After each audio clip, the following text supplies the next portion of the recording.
कि बहुत सारे लोग कहते हैं कि गरिमा दसौनी कैमरा जीवी है। मुझे लगता है कि मैं मीडिया के पीछे नहीं, मीडिया मेरे पीछे आता है। मैं बहुत रिस्पेक्ट करती थी, बहुत प्यार करती थी बॉबी से, जिस तरह से वो शुरुआत उन्होंने करी। क्योंकि बॉबी ने एक तो राजनीति में बहुत जल्दी पदार्पण कर दिया। मेरे को लगता है इट वाज टू सून। जैसे मोहित डिमरी ने भी अनाउंस कर दिया कि मेयर का चुनाव में लड़ूंगा। फील्ड की राजनीति और एक नारों की राजनीति में बहुत फर्क हो जाता है। तो बॉबी ने शुरुआत तो बहुत धमाकेदार करी, उसमें कोई दो राय नहीं है। लेकिन बॉबी अब मुझे लगता है कि कुछ हाथों में खेल रहे हैं। सबसे ज्यादा शराब कंज्यूम करने वाले प्रदेश हम हो गए। सारे पड़ोसी राज्यों के कंपैरिजन में एक डेटा आया है कि उत्तराखंड सबसे ज्यादा शराब पी गया। नमस्कार दर्शकों, मैं हूं आपके साथ सीमा रावत और आप देख रहे हैं आईटीजी टॉक्स। आईटीजी टॉक्स पे लगातार हम अलग अलग मुद्दों की बात करते हैं, अलग अलग मुद्दों पर चर्चा करते हैं। और उत्तराखंड में कुछ ऐसे मुद्दे जो अभी आग पकड़े हुए हैं, तुल पकड़े हुए हैं और जिन पर बात करना बेहद जरूरी है। ऐसे ही कई मुद्दों के साथ आज हम बात करने वाले हैं उत्तराखंड की एक ऐसी छवि के साथ जिनके लिए कई तरह की बातें जो है सोशल मीडिया पे की जाती हैं कि ये कैमरा जीवी हैं और कैमरे के आगे आने के लिए लगातार बयान देती हैं या फिर मुद्दों को आग देती हैं।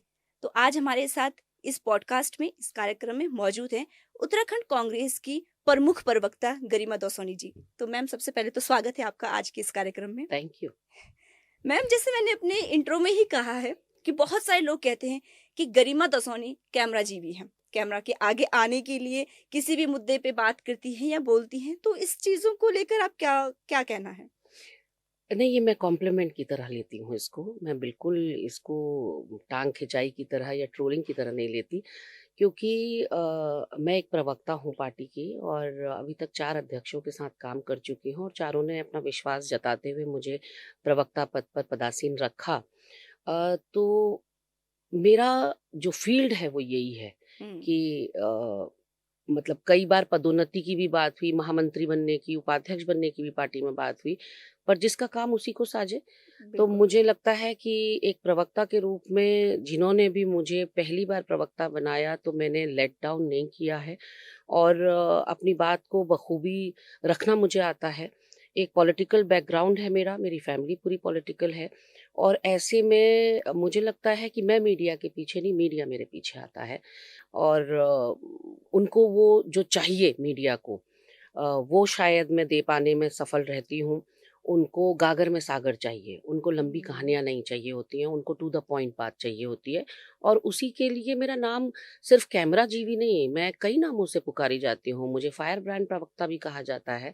तो उसका कारण ही यही है कि मैं नटशेल में बात करती हूँ हम्म। और मैं बिना डरे बहुत साहस के साथ अपनी बात रखती हूँ, कोई लाग लपेट नहीं करती। तो ऐसे में मुझे अगर कैमरा जीवी कहते हैं तो बहुत अच्छी बात है और मैं आगे भी ऐसे ही बने रहना चाहती हूँ। बिल्कुल सही मैम। और बहुत ज्यादा मेरा तो मानना ये है कि एक बहुत बड़ी जिम्मेदारी होती है प्रवक्ता के पास, क्योंकि उनको अपनी बात रखनी है, बात मीडिया जनता तक मीडिया पहुंचानी से है। ही मेरा चोली दामन का साथ है सीमा। बिल्कुल। और जितना भी मेरा अभी तक सक्रिय राजनीति में करियर रहा, वैसे तो आँख खोलते ही हम राजनीति के ही परिवेश में पैदा हुए। लेकिन लगभग 12 साल की अब मेरी सक्रिय राजनीति की जर्नी है और इन 12 सालों में लिटरली पर डे के हिसाब से जो मेरा साथ है, वो मीडिया बंधुओं के साथ है। तो डेफ़िनेटली कैमरा एक बहुत बड़ा हिस्सा और मैं तो बहुत धन्यवाद करना चाहती हूँ अपने उत्तराखंड के मीडिया बंधुओं को, जो साथ, जो सहयोग, जो आशीर्वाद मुझे उनका मिला है, उसे मैं अपनी धरोहर के रूप में मानती हूँ क्योंकि एक नई लड़की जो बिल्कुल जिसने कदम रखा हो सक्रिय राजनीति में उसको जिस तरह से हाथों हाथ लिया उत्तराखंड की मीडिया ने और मेरे पूरे करियर में बहुत मेरा साथ निभाया है और अब मैं क्योंकि देश में कई प्रांतों में घूम कर आ चुकी हूँ, तो मैं कहूँगी कि one of the best media हमारा उत्तराखंड का मीडिया है। बहुत सज्जन लोग, बहुत शिष्ट लोग मतलब जो कहते हैं ना कि नेताओं को या नेत्रियों को कपड़े फाड़ने वाले सवाल बिल्कुल उनको लेट डाउन करने वाले ऐसा कोई हमारा मीडिया बंधु नहीं करता और बहुत सभ्य और शिष्ट तरीके से, संस्कारी तरीके से पेश आते हैं सभी के साथ। तो मेरे लिए तो खासकर वरदान साबित हुई मेरी उत्तराखंड की मीडिया, चाहे वो प्रिंट हो, चाहे वो इलेक्ट्रॉनिक हो, चाहे वो सोशल मीडिया के मेरे साथी हों। कोई बड़ी दीदी मानता है तो कोई छोटी बहन मानता है और सबका आशीर्वाद बराबर मुझे मिलता है। मैम, मीडिया की बात आई है। आज के समय में जहाँ ये कहा जाता था ना कि मीडिया जो है एक चौथा स्तंभ है, लेकिन आज के समय में मीडिया के ऊपर भी काफ़ी सारी प्रतिबंध लगा दिए गए हैं। अगर हम सोशल मीडिया की ही बात करें तो सोशल मीडिया एक ऐसा प्लेटफ़ॉर्म है जहाँ पर आदमी अपनी बात खुल के रख सकता है। लेकिन आज जो है रातों-रात सोशल मीडिया से पोस्ट गायब करवा दी जाती है।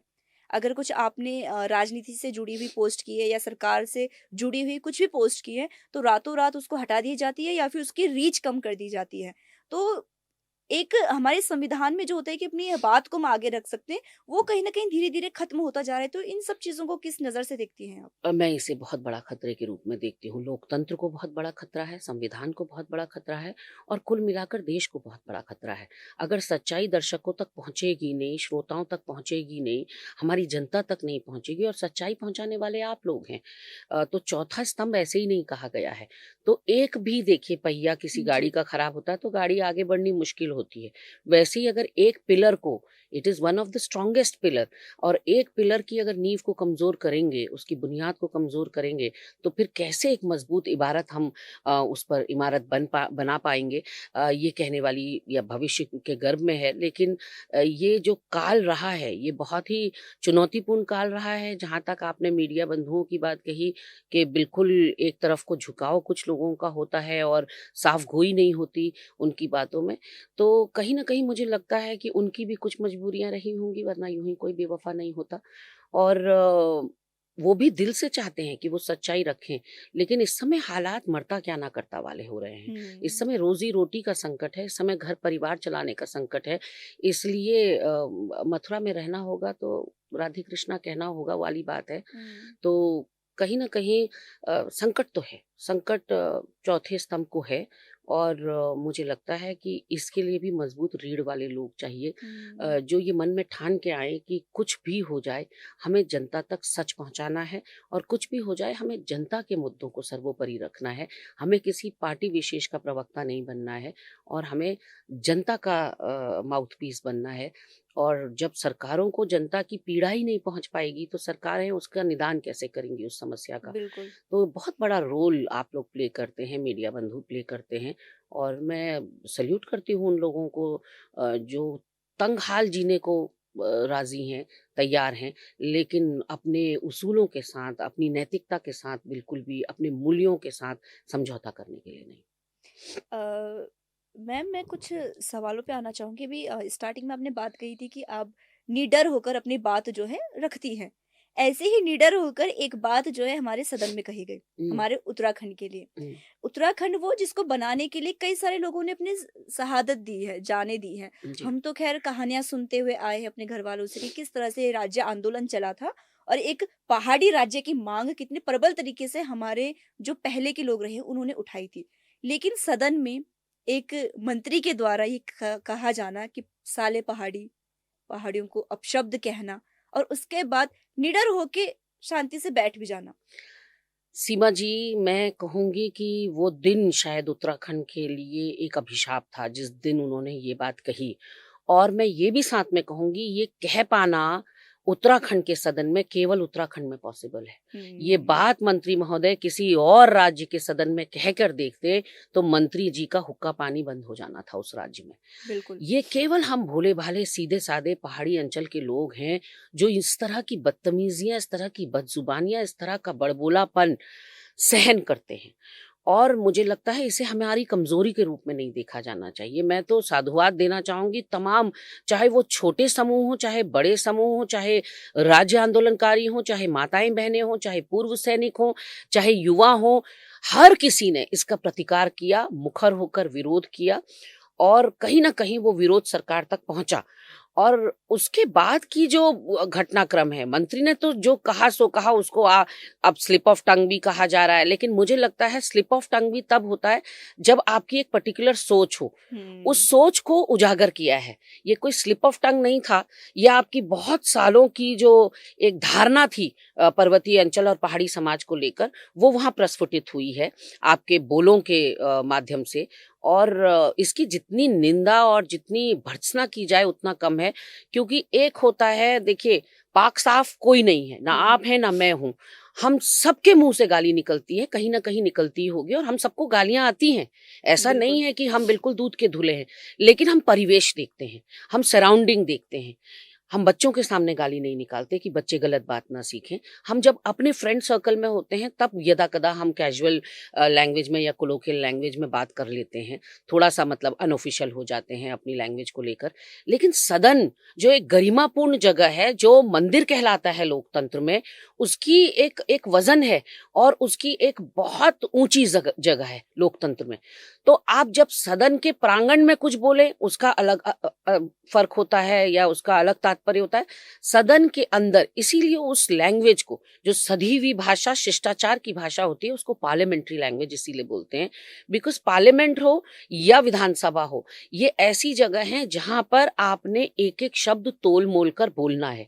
वहीं पर चूक कर गए मंत्री जी, और उन्होंने अ, हमारे उस मंदिर को एक तरह से मैला करने का काम किया है। उस पर छींटे कीचड़ के उछाले हैं, वहाँ ये बात बोलकर। और मुझे लगता है जो दंश उन्होंने दिया है, जो घाव उन्होंने किया है पहाड़ी समाज के दिलों में, उसका घाव इतना गहरा है कि इतनी आसानी से तो निकलेगा नहीं। बहुत मुझे लगता है भारतीय जनता पार्टी का नेतृत्व बहुत हल्के में ले रहा है इस बात को। हुँ, उनके प्रदेश अध्यक्ष के आप बयान देखिए, उसके बाद किस तरह हुँ, से एक साइकिल सी चल पड़ी है बयानों की, कि उधर सुबोध हुँ। उनियाल कहते हैं कि पहाड़ में कोई पहाड़ का नहीं है, बिहार के हैं उनियाल लोग, किसी को महाराष्ट्र का बता दिया किसी जाति को, किसी को राजस्थान का बता दिया। महेंद्र भट्ट जी ने तो तमाम जो सोशल मीडिया पर मुखर रूप से प्रतिकार कर रहे थे और बर्खास्तगी की मांग कर रहे थे मंत्री प्रेमचंद की, उनको लेकर कह दिया कि कानूनी कार्रवाई होगी, उन पर मुकदमे किए जाएंगे। और वो यही नहीं रुके, फिर गैरसैंण में एक बड़ी रैली का आयोजन होता है, हुँ, जिसका आह्वान हमारे गणरत्न नरेंद्र सिंह नेगी जी करते हैं, उस रैली का आह्वान। और उस रैली में एकजुटता दिखाते हैं हमारे राज्य आंदोलनकारी, हमारी बड़ी संख्या में मैंने माताएं बहनें वहां देखी। और वहां पूर्व सैनिक थे बड़ी संख्या में। हम कुछ लोग नहीं पहुंच पाए, लेकिन हम मन से वहां पहुंचे हुए थे। हुँ। और उन लोगों को आप सड़क छाप कह देते हैं।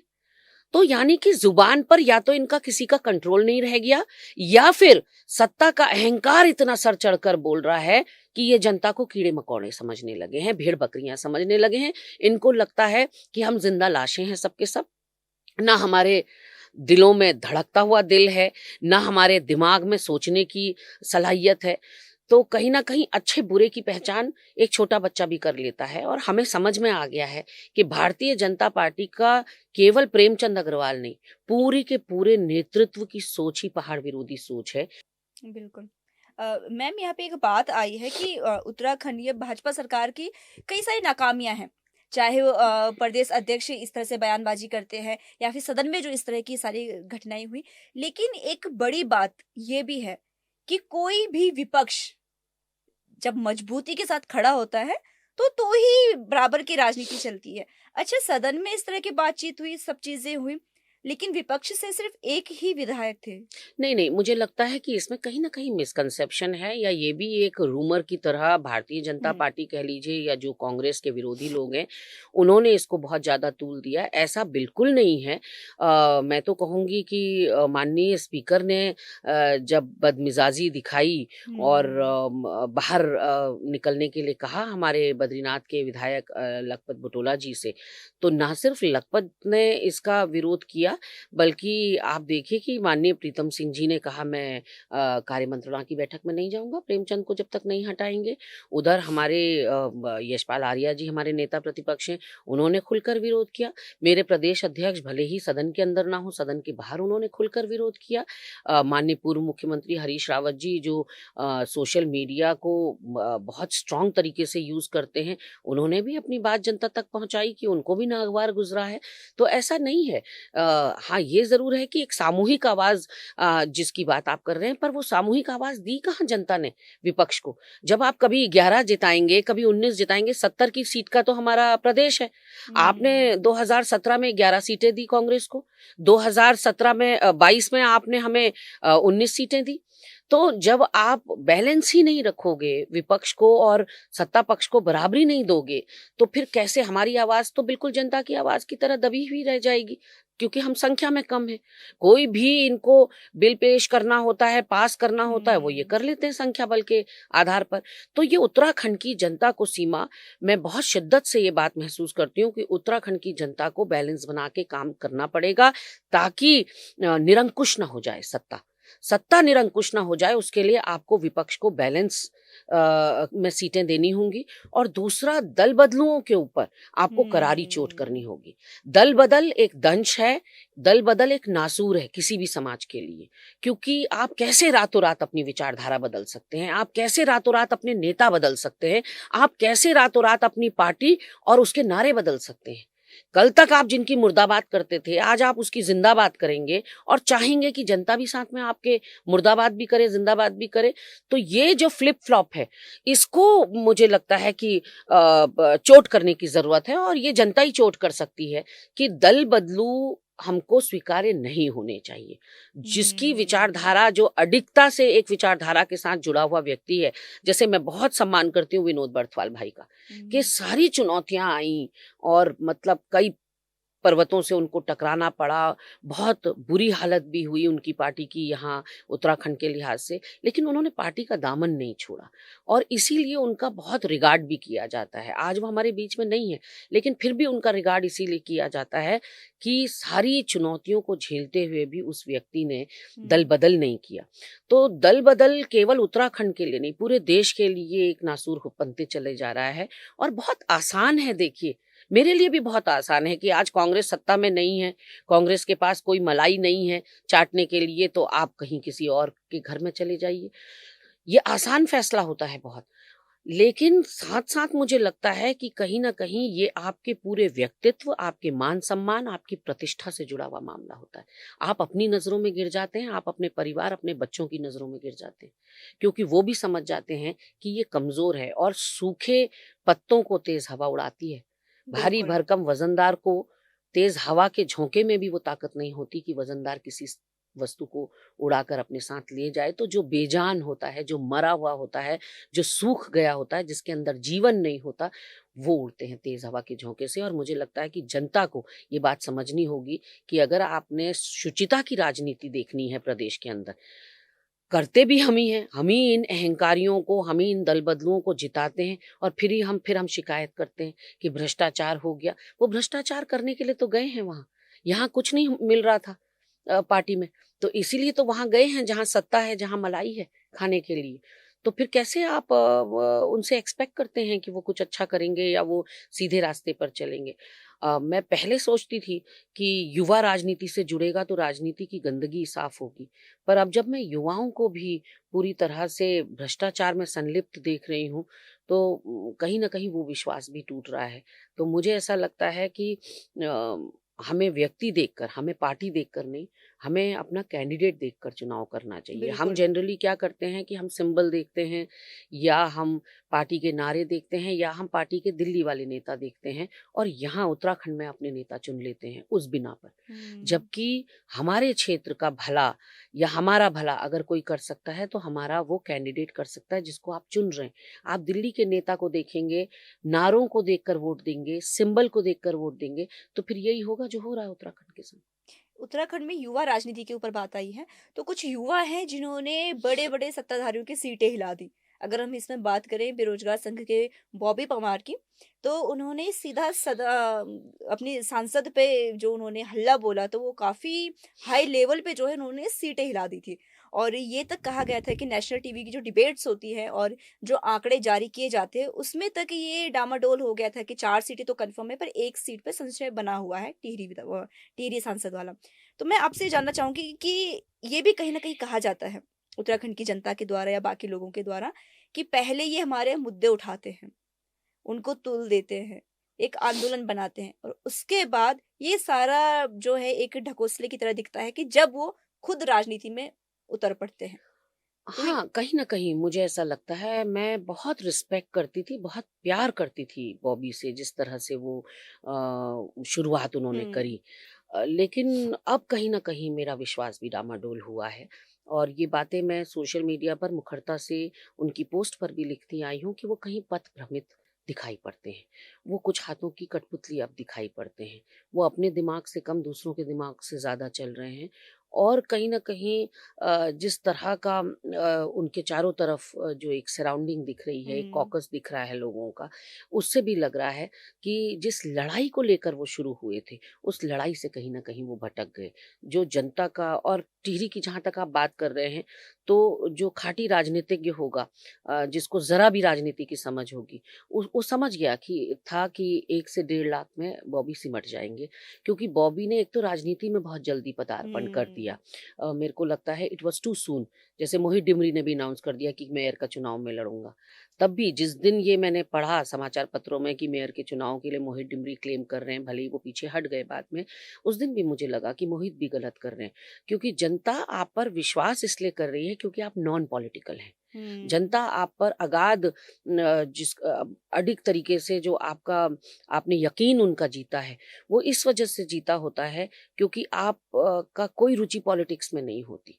आप किसी लाभ के पद पर नहीं होते और जनता को लगता है ये सिर्फ हमारी लड़ाई लड़ने के लिए आगे आए हैं, तो आप जननेता बन जाते हैं। लेकिन अगर आप ये समझने लगे कि अब जो है पूरा एक तरफ़ा सुनामी चलेगी और एक तरफ़ा वोट आपको पड़ेंगे, तो उसमें बहुत फ़र्क हो जाता है। बिल्कुल। एक फ़ील्ड की राजनीति और एक नारों की राजनीति में बहुत फ़र्क हो जाता है। तो बॉबी ने शुरुआत तो बहुत धमाकेदार करी, उसमें कोई दो राय नहीं है। लेकिन बॉबी अब मुझे लगता है कि कुछ हाथों में खेल रहे हैं। ये जब हाथों में खेलने वाली जब बात आई है, तो बीच में ये भी कहा गया था क्योंकि वो कांग्रेसी नेताओं से उनका मिलना-जुलना थोड़ा ज़्यादा दिख रहा था सोशल मीडिया पे। जैसे कि जब राहुल गांधी जी की जब भारत जोड़ो यात्रा हमारे उत्तराखंड में जब पहुंची थी, तो उस समय भी वो कहीं न कहीं उनसे भी संपर्क में आए थे और काफ़ी सारे नेताओं के संपर्क में भी रहते हैं। तो ये ज़रूर उस टाइम पे बात की गई थी कि शायद वो जो है कांग्रेस नहीं, जॉइन कर सीमा सकते मैं हैं। यहाँ पर करेक्ट कर दूँ आपको हुँ, भारत जोड़ो यात्रा उत्तराखंड में नहीं आई। हुँ। यहाँ के बहुत उत्तराखंड के नेता भारत जोड़ो यात्रा में सम्मिलित सम्मिलित हुए हुए और थे। कई हुँ। बार सम्मिलित हुए, एक नहीं बहुत बार सम्मिलित हुए। मेल-जोल का तो इतना मुझे नहीं पता कि बॉबी किसके संपर्क में थे, किसके नहीं थे। लेकिन मैंने जैसा कि कहा कि मैं बहुत आदर और प्यार करती थी उनको जिस तरह से हुँ, वो हुँ। बढ़ रहे थे आगे। तो एक नहीं अनगिनत उनके आंदोलनों में मैं गई हूँ और बिल्कुल। मैंने जेल काटी उनके संग। पहला दिन मुझे याद है जिस दिन 8 से 10,000 युवा गांधी पार्क पर एकत्रित हो गए थे अचानक, एकाएक। हुँ।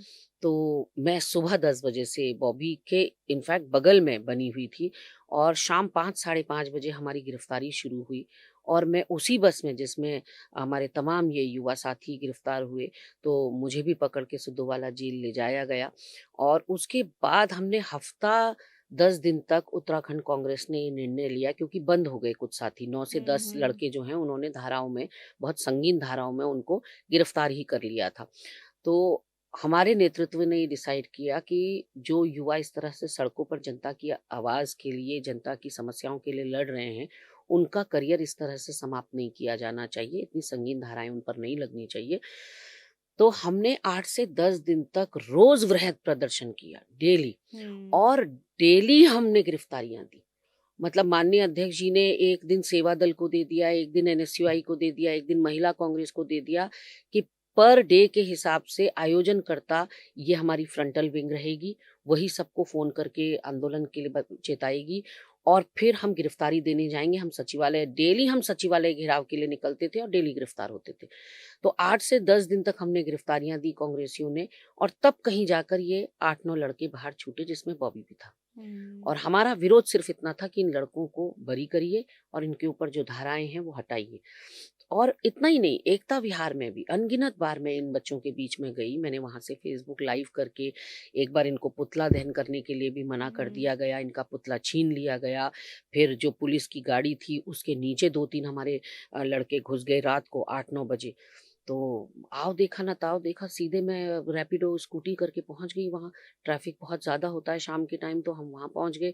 वहां नीचे हमने गाड़ी के नीचे घुस घुस के उनकी फेसबुक लाइव करके लोगों को दिखाया कि कैसी अत्याचारी और कैसी मतलब अराजक सरकार है जो बच्चों का पुतला ही छीन लिया, क्योंकि लोकतंत्र में पुतला दहन तो आम बात है। हुँ, ये हुँ। तो हमें लोकतंत्र ने और संविधान ने हमें इजाजत दे रखी है, विपक्षी लोगों को या जनता को, कि हम पुतला दहन जिससे भी नाराज हैं उसका कर सकते हैं। तो बॉबी के मुझे लगता है कि शुरुआती 2 साल में कोई ऐसा आंदोलन नहीं था जिसमें हम हिस्सा ना बने हों।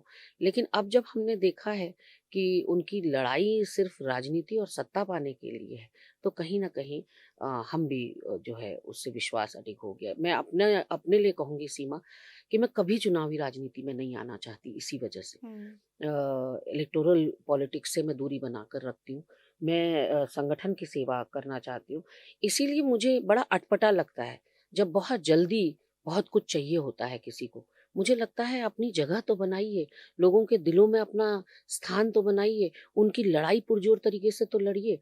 अब मैं चाहे टीवी के माध्यम से अपनी बात रखूं या मैं अखबारों के माध्यम से अपनी बात रखूं या मैं अपने फेसबुक लाइव के माध्यम से अपनी बात रखूं, लेकिन एक इंसान होने के नाते या एक राजनीति में होने के नाते मैं अपना योगदान जो मुझे बेस्ट सूटेबल लगता है उस तरीके से कर रही हूँ।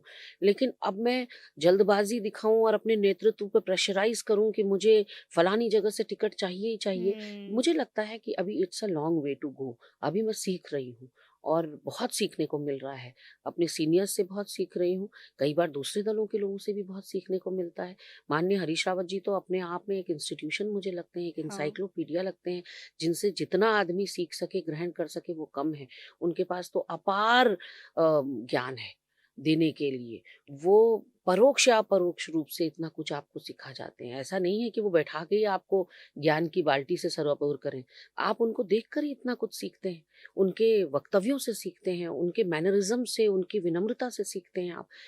तो मुझे लगता है कि बॉबी ने राजनीति में पदार्पण की थोड़ी जल्दी कर दी। पहले अपना फ़ील्ड अच्छे से तैयार करना था, अपना ग्राउंड वर्क अच्छे से करना था तब, क्योंकि चुनाव जब लड़ो तो फिर जीतने के लिए लड़ो, फिर जीतने के हार लिए नहीं। लड़ूँ, बिल्कुल। हुँ, एक अगर हम युवा की बात करते हैं तो त्रिभुवन चौहान, हुँ, जो कि अब उन्होंने भी ये डंका पीट दिया है कि 2027 में वो भी चुनावी मैदान में उतरेंगे। हुँ, तो एक उनकी जो पर्सनैलिटी रही है एज़ जर्नलिस्ट, जो हर मुद्दे को उन्होंने जो है बेतुकी से उठाया है। हुँ, चाहे वो कोई भी छोटा से छोटा मुद्दा हो, बीच में घुस के उन्होंने हर आंदोलन में जो है हर मुद्दे को उठाया है। No doubt. लेकिन आज वो भी जो है राजनीति की तरफ रुख कर रहे हैं और केदारनाथ विधानसभा में पहले भी वो आ चुके हैं। देखिए, ये लोकतंत्र है हुँ, और लोकतंत्र में हर किसी को अधिकार है कि वो राजनीति में आना चाहे, वो किसी भी फ़ील्ड में आना चाहे। मैं तो यहाँ तक कहूँगी कि हमारे लिए कहा जाता है कि हम जो है पॉलिटिकल फ़ैमिली के हैं, तो हमारा अपर हैंड रहता है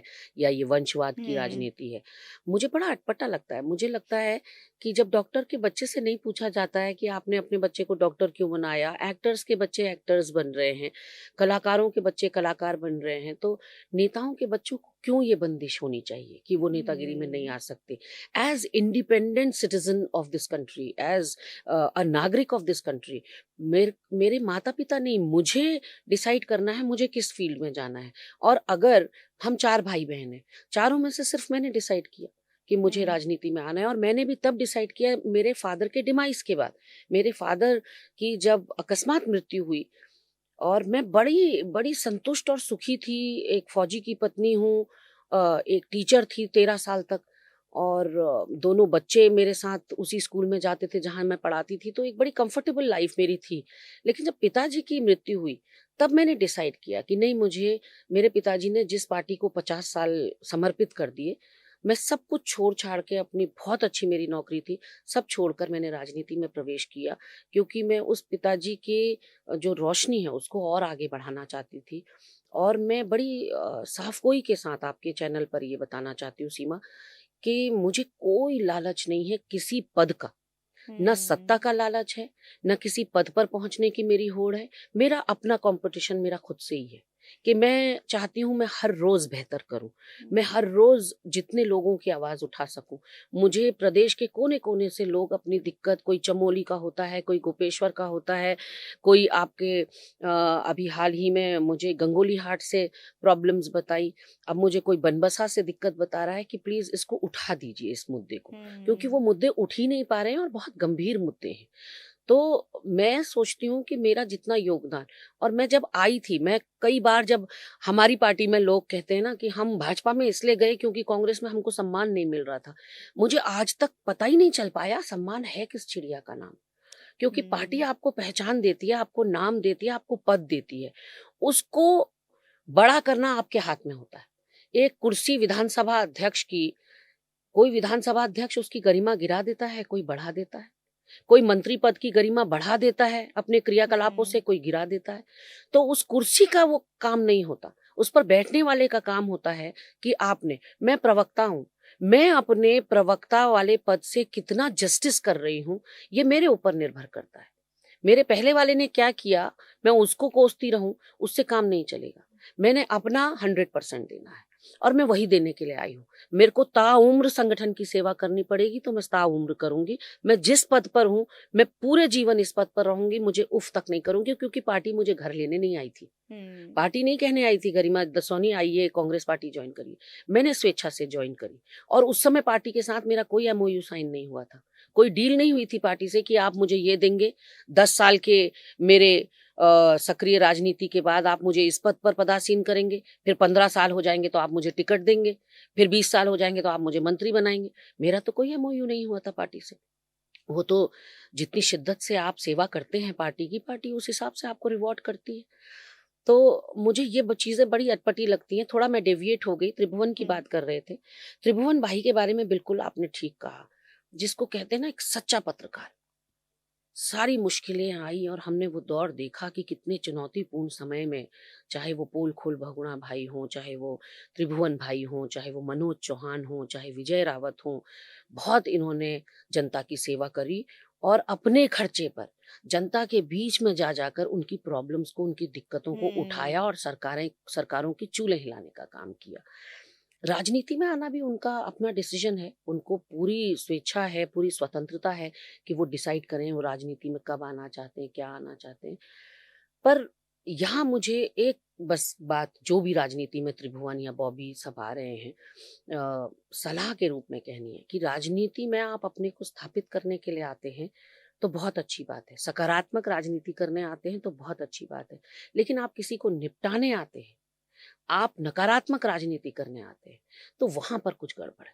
वो नकारात्मकता जनता तक सीधे पहुंचती है, जनता हम्म। समझ जाती है आपके हाव भाव से, आपकी गतिविधियों से, आपके क्रियाकलापों से कि आप यहाँ जीतने के लिए आए हैं बाजी, या वोट कटुआ के रूप में आए हैं।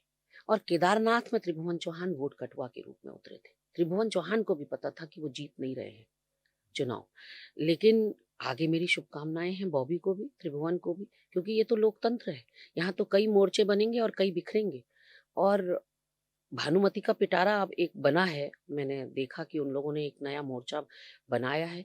ये मोर्चा कितने दिन तक चल पाता है, क्योंकि सब अलग अलग परिवेश से आए हैं, सब अलग अलग विचारधारा से आए विचारधाराओं हैं, से। सबकी ओपिनियन और बहुत स्ट्रांगली ओपिनिएटेड हैं सब।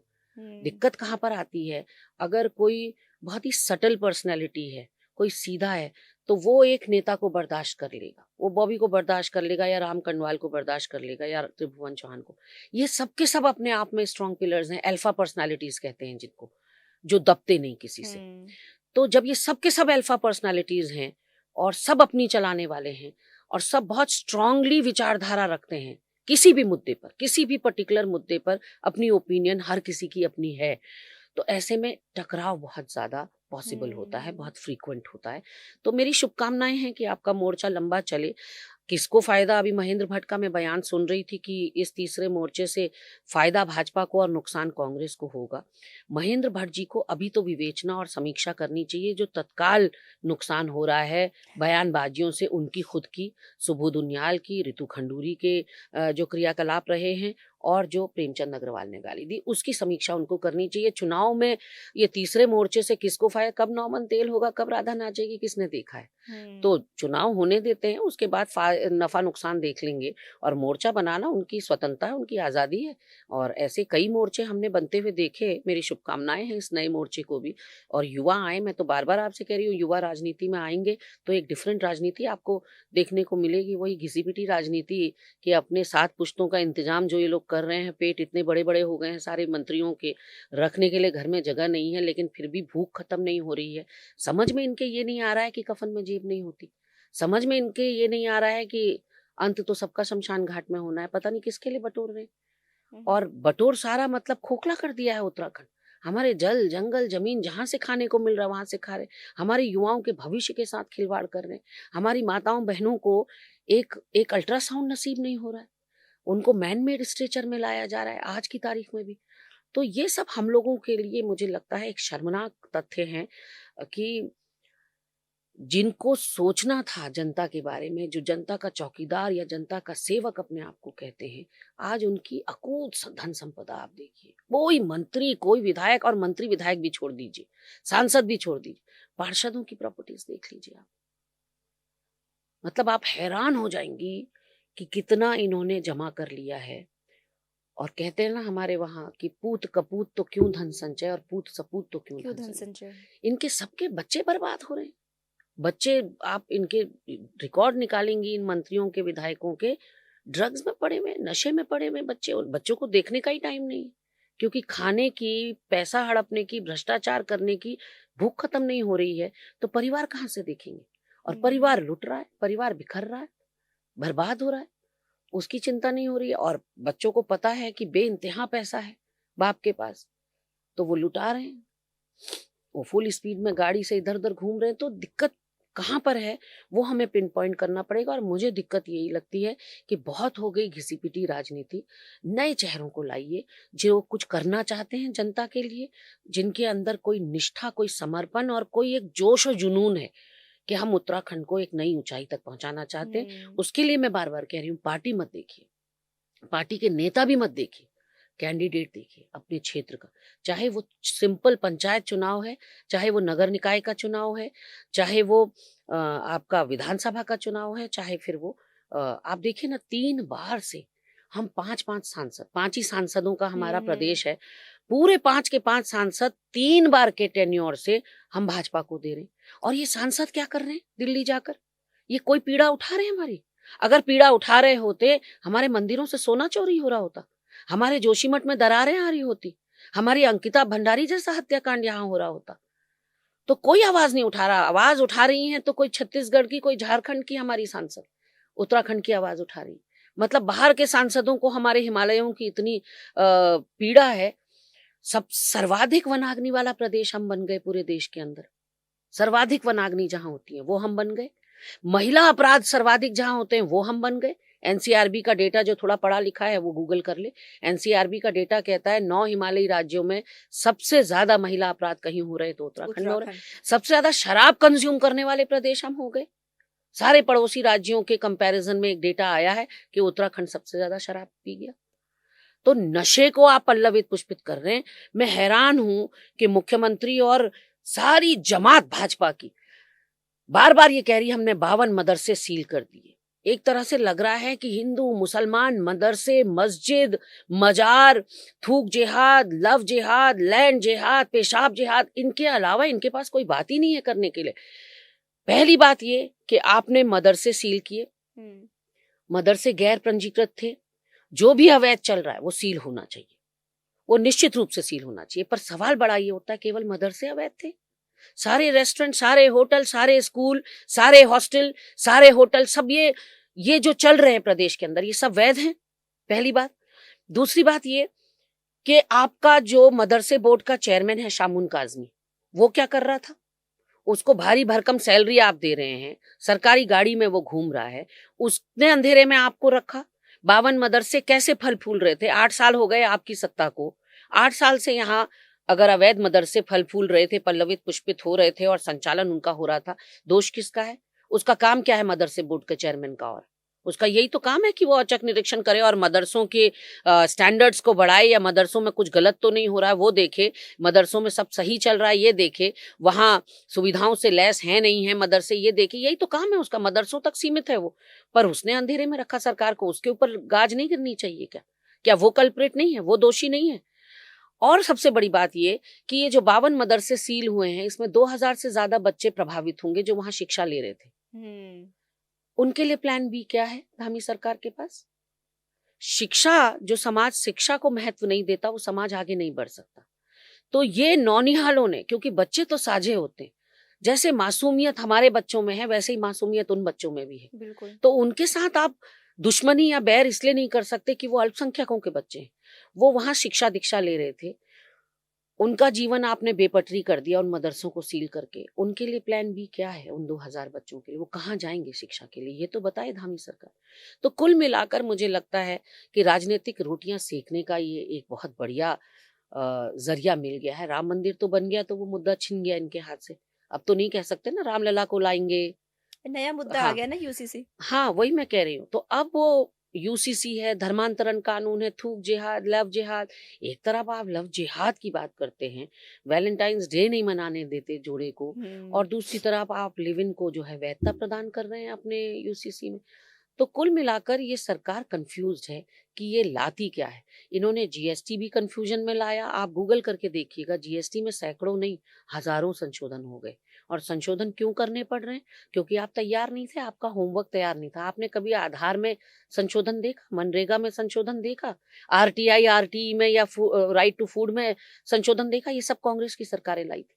एक संशोधन की जरूरत नहीं पड़ी, क्योंकि फुल हम्म। प्रूफ प्लान के साथ हम कोई चीज लाते थे। पूरे होमवर्क के जीएसटी साथ में, में। हाँ, जीएसटी में आज तक हजारों संशोधन हो गए। नोटबंदी जिसने की उसको भी पता नहीं है कि उसने नोटबंदी क्यों की, और जिन पर की गई उनको भी नहीं पता कि नोटबंदी क्यों क्यों हुई थी। हुई? क्योंकि ना फेक करेंसी पकड़ी गई, ना आतंकवाद थमा, कुछ भी नहीं हुआ, ना काला धन पकड़ में आया। आरबीआई ने कह दिया कि जितना धन था उतना ही वापस आया, कोई काला धन नहीं पकड़ा बल्कि गया। नोटबंदी के बाद काफी सारे फ्रॉड सामने आए थे, जब नकली नोटों वाली जब बात हुई एग्जैक्टली थी। एग्जैक्टली मैं यही कह रही हूँ। आप 3 कृषि कानून लाए, आपने वापस ले लिए।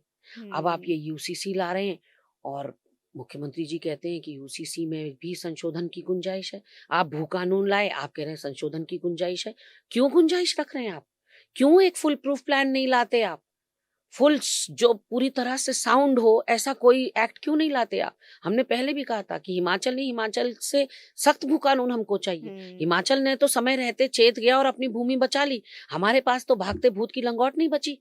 हमारे पास तो जिले बनाने के लिए, जिले जिले तो सब सरकारें करती हैं। जिले बनाओगे कहाँ? आसमान पे हम्म। बनाओगे? क्योंकि जमीन तो बची नहीं है। आप देखिए यहाँ कितने बिल्डर फल फूल रहे हैं, और बिल्डरों में आप घूम के देखेंगे नजर दौड़ा के, आपको उत्तराखंडी मूल के बहुत कम लोग मिलेंगे। बहुत कम। तो कहीं ना कहीं इस उत्तराखंड से जो फायदा उत्तराखंड के लोगों को मिलना चाहिए था, यहाँ के संसाधनों पर जो हमारा हक और अधिकार होना चाहिए था, वो हमको नहीं मिल रहा। उसकी लड़ाई है हम्म। सारी, और उसकी लड़ाई लड़ने वाला कोई नहीं दिखाई पड़ रहा सामने फलक पर। तो जो ये नए युवा आ रहे हैं पॉलिटिक्स में, जरूर आए, लेकिन प्रॉब्लम क्या है कि पॉलिटिक्स से पहले जनसेवा को दिमाग में रखना होगा।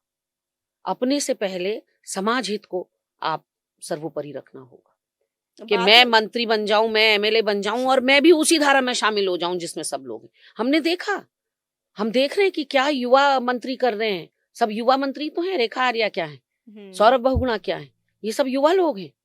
ये हमारे विधायकों में ले लीजिए, आधे से ज्यादा युवा विधायक है हमारे पास। लेकिन उनको भी वही होड़ है कि अगले इलेक्शन लड़ना है तो पहले पैसा इकट्ठा करना है। उनको भी हम्म। पता है कि इलेक्शन पैसों के बिना नहीं होता। और क्यों नहीं होता, ये हमें सवाल जनता से पूछना चाहिए। क्यों नहीं हो सकता कोई इलेक्शन पैसों के बिना? जब तक दारू नहीं बटेगी इलेक्शन में, क्यों नहीं वोट देंगे आप? जब तक पैसा नहीं बटेगा, क्यों नहीं वोट मिलता?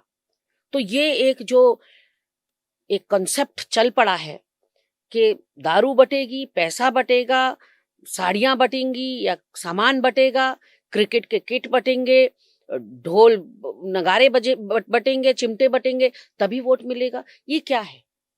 मतलब आपको साफ सुथरी का नेता नहीं चाहिए। अगले 5 साल आप खून के आंसू रोते हैं कि मेरी नाली नहीं साफ हुई, मेरा खड़ंजा नहीं साफ हुआ, हम्म। मेरा स्ट्रीट लाइट नहीं लग रहा है, मेरी लड़की का बलात्कार हो गया, तो सीसीटीवी कैमरे नहीं है। जिन्होंने ये सब सुविधाएं आपको देनी है, उनको चुनते वक्त तो आप एक बोतल देख रहे हैं या 500 का नोट देख रहे हैं। तो फिर कैसे 5 साल आपका सुखमय बीतेगा? ये सोचनीय विषय है कि हम बहुत कच्ची डील करते हैं। हम केवल एक रात की डील करते हैं। उस रात में अगर हमें सामान उपलब्ध हो जाए तो वोट उस तरफ चला जाता है। हम 5 साल की डील नहीं करते।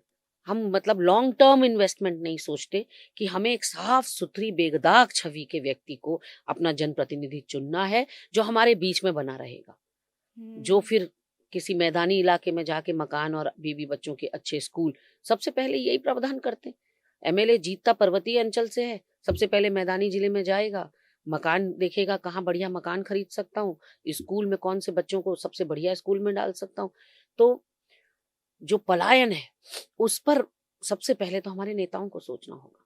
कि पहले आपको तो उदाहरण, नेता ही पलायन कर चुके हैं। हाँ, उदाहरण देना होगा। अगर बात प्रॉब्लम क्या हो रही है? गैरसैंण की होती है तो भी वहां जाने को कोई राजी नहीं होता है। बिल्कुल कहीं न कहीं देखिए मुझे ऐसा लगता है कि हम लोगों के दिमाग में ना एक गलत बात घर कर गई कि जो महँगा है वो अच्छा है। हम लोग हम्म। सोचते हैं हर महँगी चीज़ अच्छी है। स्कूल महँगा है तो वहाँ शिक्षा ज़रूर अच्छी मिलती होगी, ऐसा नहीं है। महँगे से महँगे स्कूल्स में भी ड्रग्स का कारोबार फल-फूल रहा है। बिल्कुल। तो ज़रूरी नहीं है कि सरकारी स्कूल में फीस कम है, तो वहाँ शिक्षा अच्छी नहीं होगी। कई सरकारी स्कूल ऐसे हैं, जो इतना वंडरफुल काम कर रहे हैं, समाज के लिए, बच्चों के लिए इतना बढ़िया काम वहाँ के लोग कर रहे हैं। वो बस मैं वही तो कह रही हूँ कि व्यक्ति से व्यक्ति पर निर्भर करता है, कि वो कैसी सोच रखता है, उसके संस्कार कैसे हैं और कितना वो समाज में बदलाव लाने की सोचता है। कहते हैं ना दूसरों की जय से पहले खुद को खुद जय की करे। तो बहुत कम लोग ऐसे हैं जो अपने अंदर की शक्ति को पहचान पाते हैं। किसी भी रोल में आप हो, you are as a journalist, I am as a politician, हम हमारी भूमिका चाहे कुछ भी हो, हम्म। लेकिन हम बड़े से बड़ा बदलाव रखने की कुव्वत रखते हैं, ताकत रखते हैं, साहस रखते बिल्कुल। हैं। तो वो मन में ठानना पहले बहुत जरूरी है। तो मन में ठानेंगे तभी कोई चीज को साकार भी कर पाएंगे। मन में ठाना तो बहुत कुछ जाता है नए-नए चेहरों के द्वारा, लेकिन बाद में सारा बराबर हो जाता है। अगर हम बात करें अभी नगर निकाय की भी जब बात आई इसमें, तो नगर निकाय में एक नया नाम जो सामने आया था और जिसने जो है ऋषिकेश को हिला के रख दिया। हम्म, हमारे मास्टर जी। हम्म, लेकिन पूरी अब उनके अगर देखा जाए तो पहाड़ी समुदाय जो था बिल्कुल उनके पक्ष में था। हाँ, यहाँ तक कि सिर्फ ऋषिकेश नहीं, बाहर के जितने भी और लोग थे, चाहे वो देहरादून हो या अलग अलग जगह पहाड़ी क्षेत्रों के लोग, वो भी उनके सपोर्ट में थे। जी, हमारे गढ़रत्न नेगी जी भी उनके सपोर्ट में थे। बाकी बहुत तगड़ा सपोर्ट उनको दिखता हुआ दिखाया गया, ये हाँ, दिखा। हाँ, लेकिन रातों रात सब बदल गया। हम्म। वहां पे मेयर बन के निकले शंभू पासवान। तभी कहते हैं ना कर्मा पेज। और हम्म। सबको पता है कि शंभू पासवान को नहीं चुना ऋषिकेश की जनता ने। बिल्कुल। जो हवा थी वो दूसरी तरफ को थी। और प्रेमचंद अग्रवाल जी का बहुत बड़ा उसमें रोल रहा, ये बताया जाता है। मैं आक्षेप नहीं लगा रही, लेकिन कहीं न कहीं कुछ तो गड़बड़ हुआ है। मास्टर हम्म। जी का एक और अच्छी बात क्या लगी सीमा मुझे उसमें, कि मास्टर जी के पास धन संपदा नहीं है, हम्म। संसाधन नहीं है।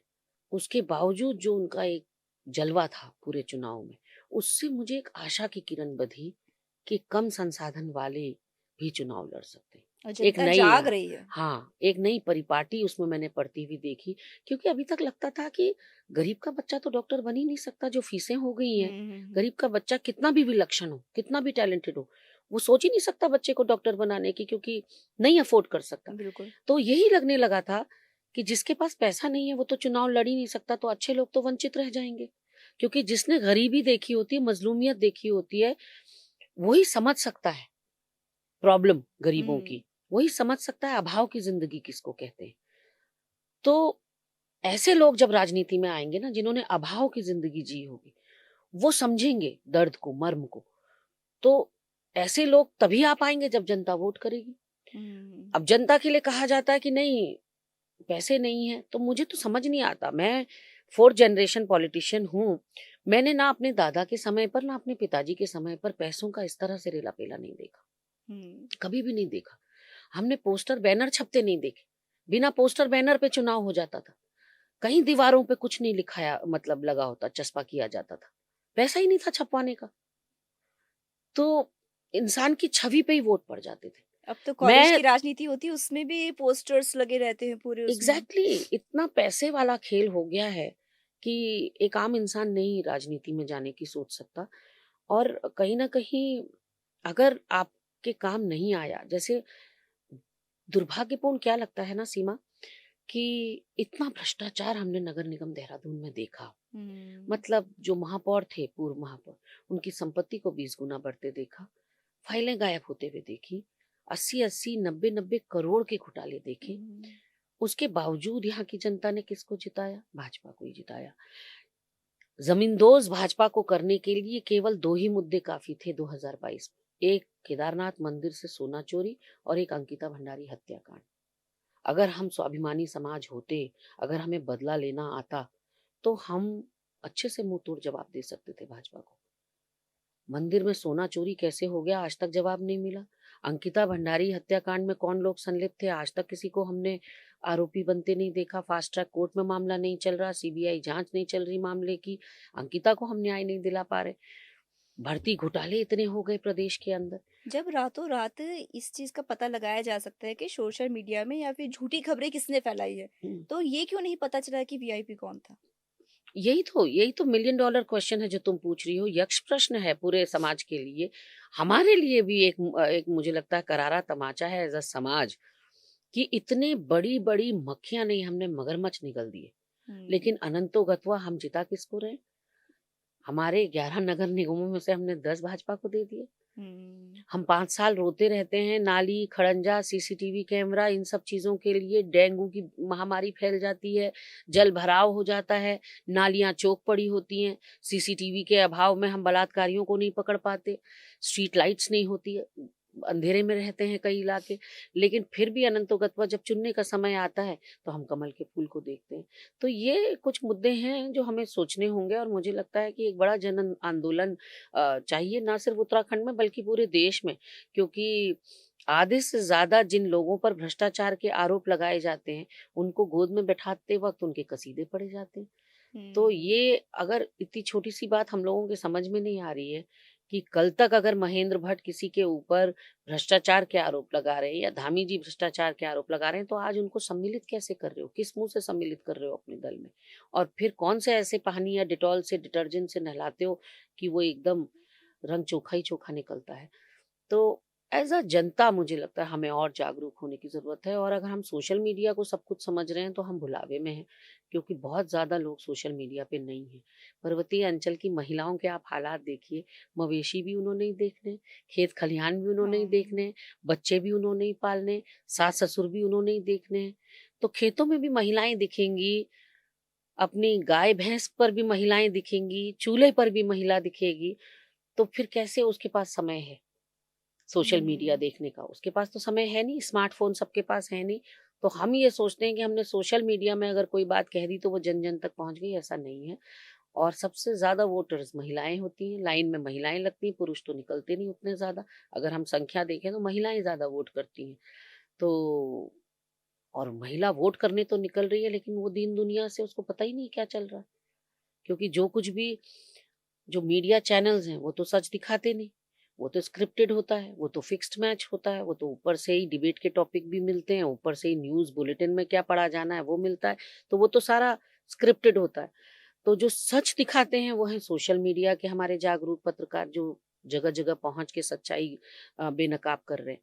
पर सोशल मीडिया देख कितने परसेंट लोग हैं? जो मेरे पास लास्ट आंकड़ा आया था वो था कि उत्तराखंड अगर सवा करोड़ का है, तो 27 से 28 27-28 लोग हैं, हम्म। लाख 27-28 लाख लोग हैं सोशल मीडिया पर। What about the rest of the generation?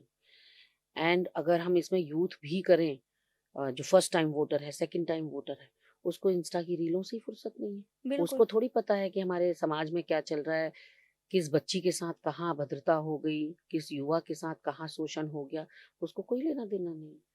तो जो फर्स्ट टाइम वोटर है, सेकंड टाइम वोटर है, जिसने ना मनमोहन सिंह जी की सरकार देखी, ना राजीव गांधी जी की देखी, ना इंदिरा जी की देखी, उसके लिए तो जो है यही है महामानव जो आ रहे हैं। हम्म।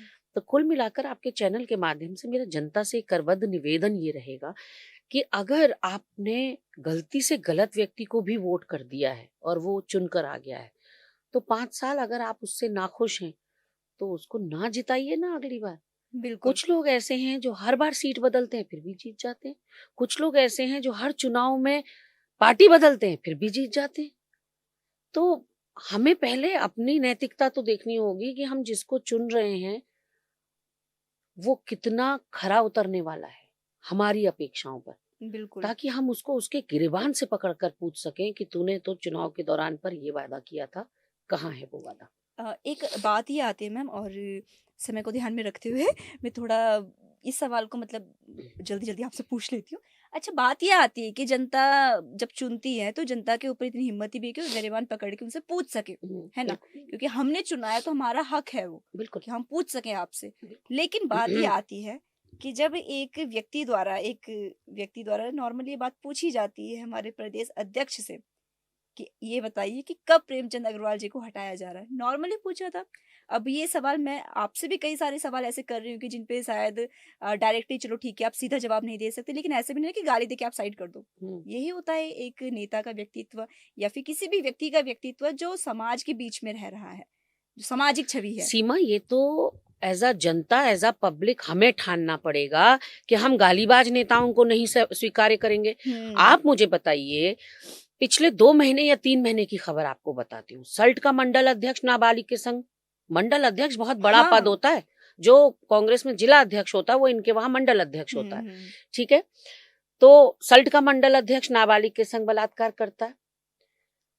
मुकेश बोरा, जो लाल कुआं दुग्ध संघ का अध्यक्ष था, भाजपा नेता, वो ना सिर्फ एक विधवा महिला जो उसके अधीन काम करती थी, उसके साथ 3 साल तक उसको नौकरी पक्की करने के एवज में उसके साथ दुराचार करता है, बल्कि उसकी 12 साल की बच्ची कहती है कि मेरे को भी अंकल गलत सलत जगह टच करते थे, मोलेस्ट करते हुँ। थे।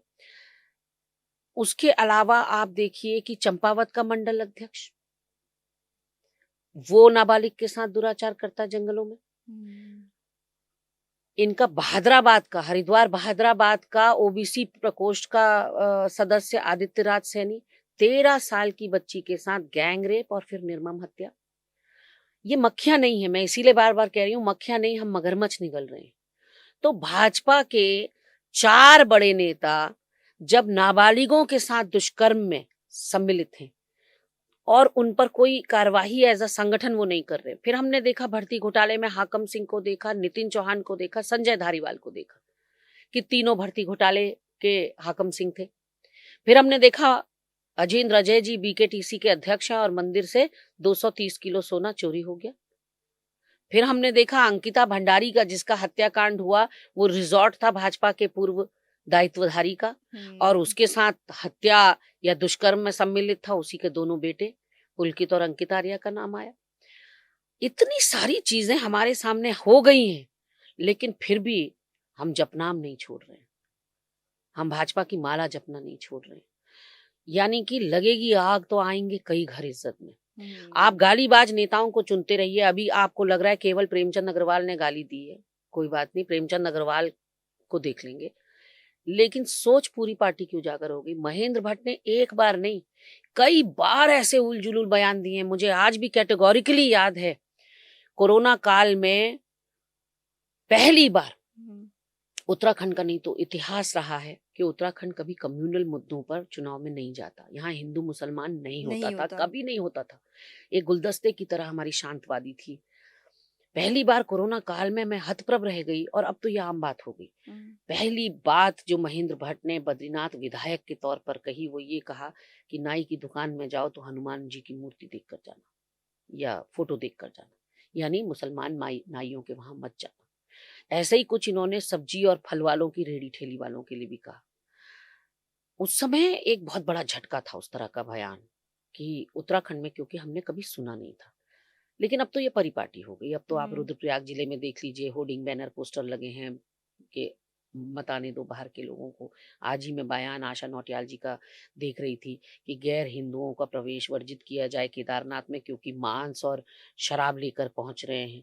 अब मैं आशा नौटियाल जी से कहना चाहती हूँ कि आपकी तो मुझे लग रहा पीछे भी 2 आंखें हैं, जो आप पहचान गई कि मांस और शराब जो लेकर पहुंच रहे हैं वो सारे गैर हिंदू लोग हैं।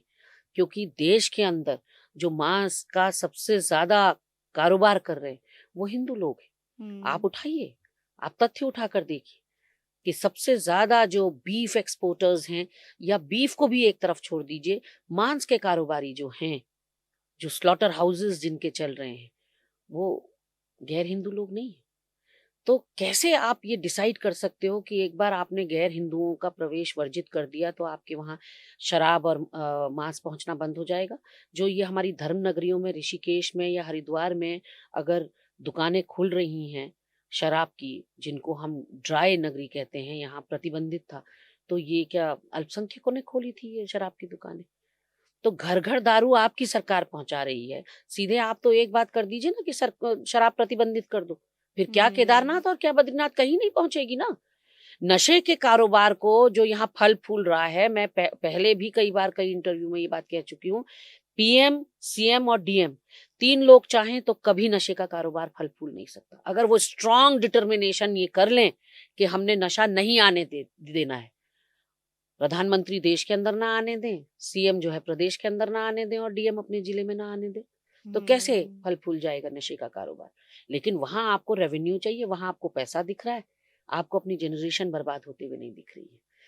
तो ये फिर एक शगुफा मतलब केदारनाथ की विधायिका जी ने छोड़ दिया है कि गैर हिंदुओं के प्रवेश पर वर्जित होना चाहिए। करिए, आपकी सरकार है, आपको जहां जहां जिस जिसको प्रवेश वर्जित करना है वहां वहां करिए, लेकिन ये कोई गारंटी नहीं है शराब और मांस वर्जित। केदारनाथ में हाँ, नशे को रोकने की एक नहीं, जो चोरों को सबसे पहले वर्जित करना था ना। 230 किलो सोना चोरी हो गया, वो क्या गैर हिंदुओं ने किया, हिंदुओं ने किया, किसने किया, पहले वो तो पता लगाएं मैडम। अब वहां की विधायक हैं, जांच बैठाएं।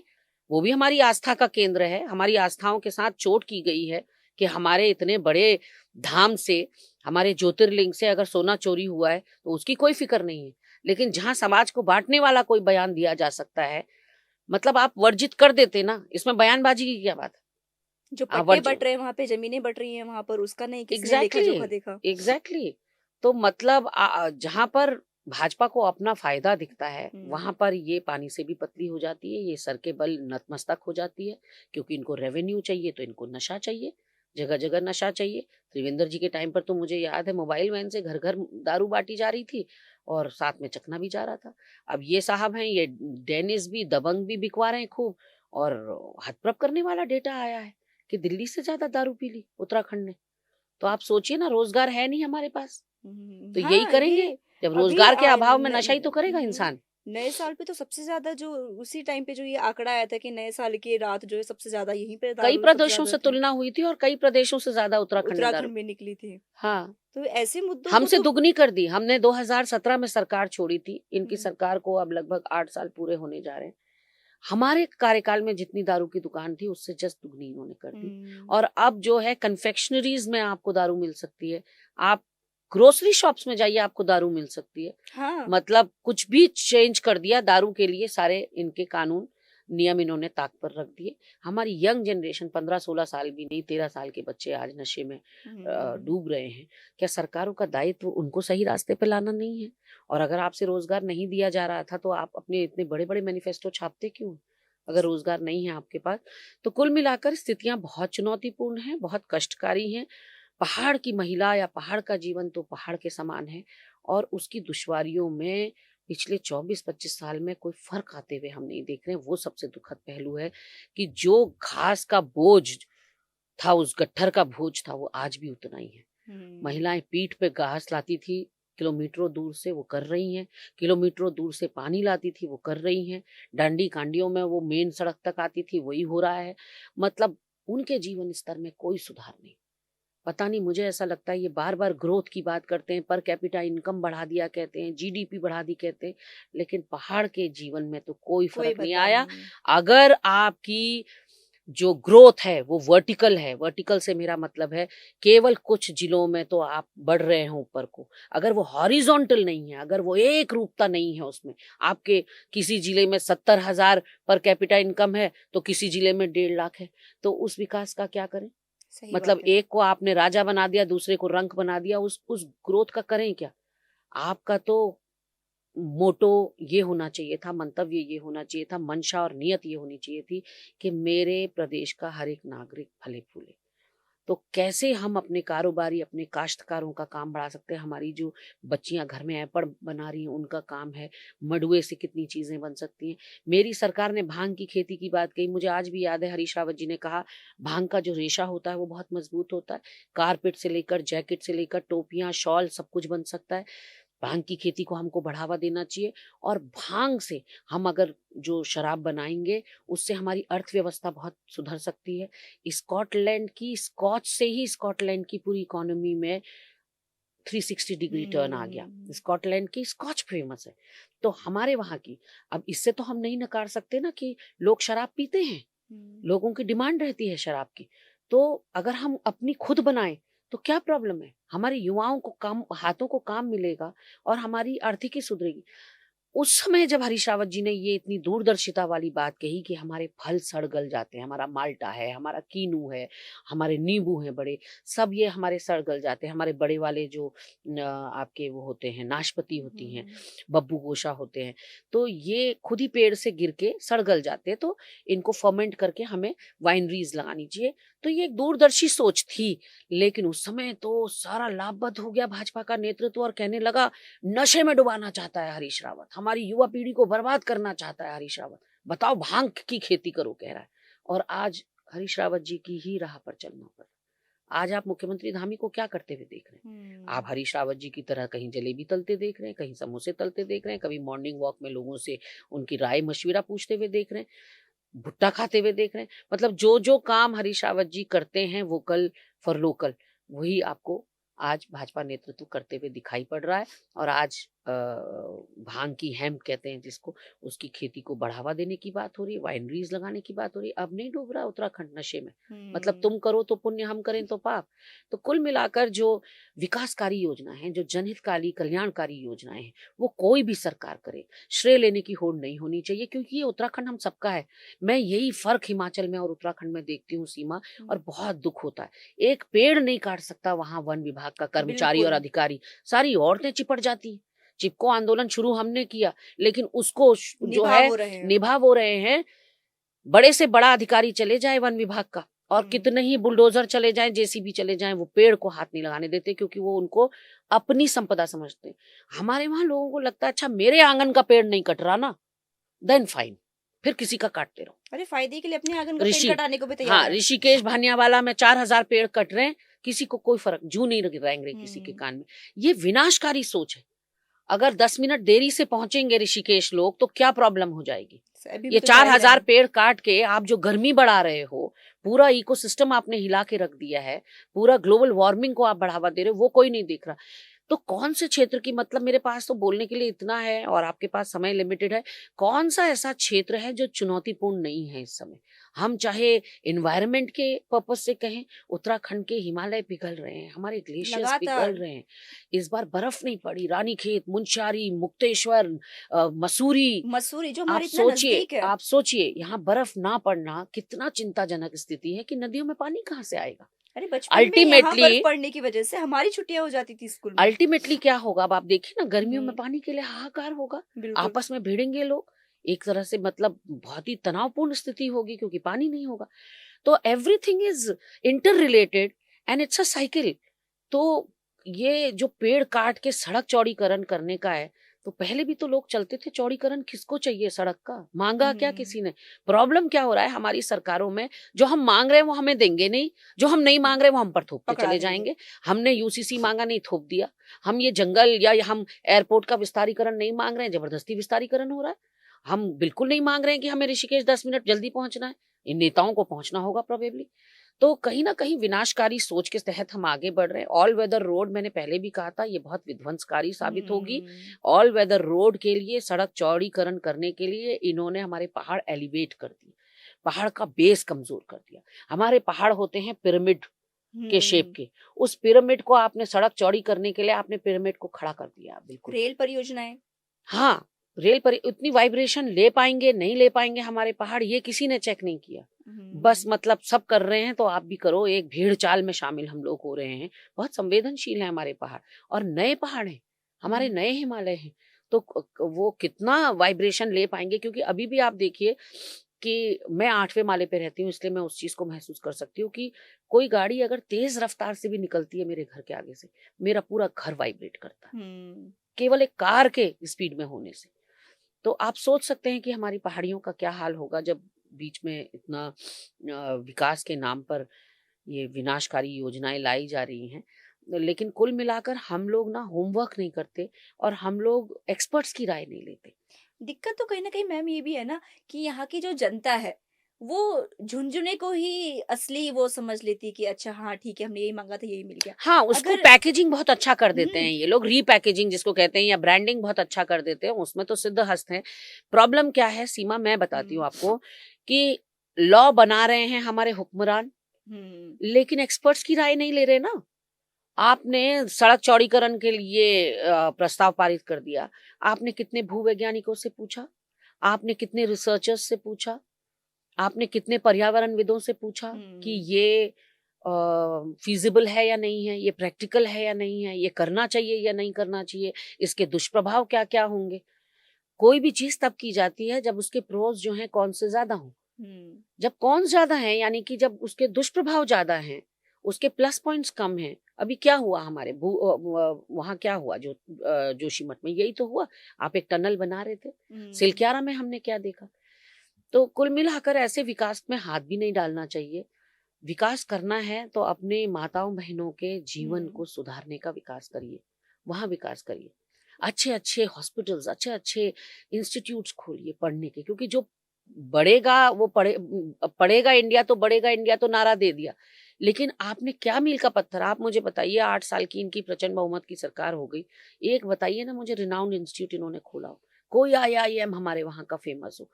मतलब आईआईटीज़ खोलिए, आईआईएम्स खोलिए, मेडिकल कॉलेजेस खोलिए, बच्चों को पढ़ने के एवेन्यूज़ दीजिए, प्लेटफ़ॉर्म्स दीजिए, उसको विकास कहते हैं। ये सड़कें चौड़ीकरण करना, जो सड़कें हैं वो तो मेंटेन हो नहीं रही आपसे, वो तो गड्ढों से भरी पड़ी हैं, सही खाई बात में है। सड़कें जा रही। तो ऑलरेडी जो पुरानी सड़कें हैं उनको मेंटेन नहीं कर रहे हो। आप वंदे भारत लाओ, बुलेट ट्रेन लाओ, कुछ भी लाओ लेकिन जो पुराना रेलवे है, जिसमें 90% इंडियंस ट्रैवल करते हैं, उनके पॉकेट में नहीं आता है वंदे भारत। हम्म। गरीब आदमी के पॉकेट में थोड़ी है बुलेट ट्रेन और वंदे भारत, वो तो अपना जो रोजमर्रा का रेलवे है उसी से चलता है। तो उसको तो ठप कर दिया। रोजमर्रा के रेलवेज में आप देखिए ना बाथरूम अच्छा है, शीशे टूटे हुए हैं, बर्थ टूटी हुई हैं। नए की तरफ तो तभी बढ़ेंगे ना आप जब जब पुराने। पुराना सही होगा। हाँ, तो कुल मिलाकर ये है कि बाप दादाओं ने जो कमाया वो पोते आकर सब नष्ट कर रहे हैं। जो पूर्वजों ने हम्म। एक राह पकड़ी थी, बहुत अच्छी राह पकड़ी थी, धर्मनिरपेक्षता की थी। चीन कितना आगे बढ़ रहा है, जापान कितना आगे बढ़ रहा है क्योंकि वहाँ ये हिंदू मुसलमान रगड़े नहीं है ना। हम हम्म। इसी में फँस के रह गए। हम धर्मवाद में फँस के रह गए, धार्मिक मुद्दों में, धार्मिक उन्माद में। इससे बाहर निकलते हैं तो हम कुमाऊनी गढ़वाली में फँस जाते हैं। कुमाऊनी हम्म। गढ़वाली से निकलते हैं तो हम ब्राह्मण ठाकुर में फँस जाते हैं।